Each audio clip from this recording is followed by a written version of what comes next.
One local district planning ahead tonight about what to do if spikes are seen among students. The Elmbrook School Board was set to vote on new thresholds for masking and switching to virtual learning. Tom Durian sat in on tonight's meeting and joins us live with what they talked about. Tom. Yeah, Steve, that meeting that lasted more than 3 hours was not supposed to be about masks, but as we've seen a lot of times now, it turns into a debate over masks. They were actually here to talk about COVID-19 mitigation protocols moving forward in the year, which may include a mask mandate. Dozens of parents on both sides of the debate over COVID-19 mitigation measures showed up at the Elmbrook School District meeting. There's signs on display both before the meeting at a rally and inside.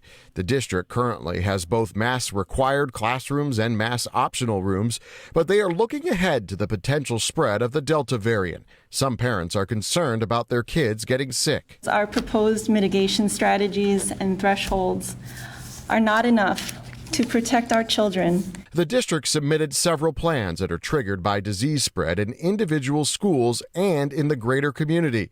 Many of them will require masks in schools and even the potential for virtual learning if the red tier is met. But some parents believe that the decision to not wear a mask for their kids should still be optional, just as the decision to wear a mask currently is. We respect the decisions of those who make those calls for their family. Now it's time to respect our decision. This decision comes as 80% of the staff in the district are vaccinated and nearly 68% of the community.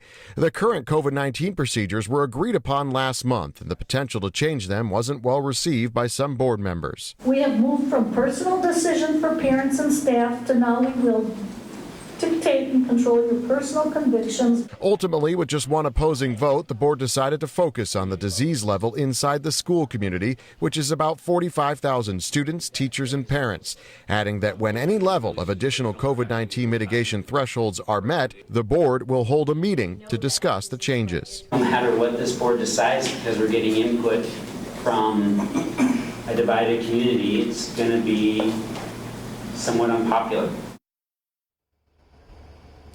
So it's interesting to note the district officials say that last school year, with no vaccinations but with a mask mandate, none of the schools in the district would have met that threshold to close down. Reporting live in Brookfield tonight, Tom Durian, TMJ4 News.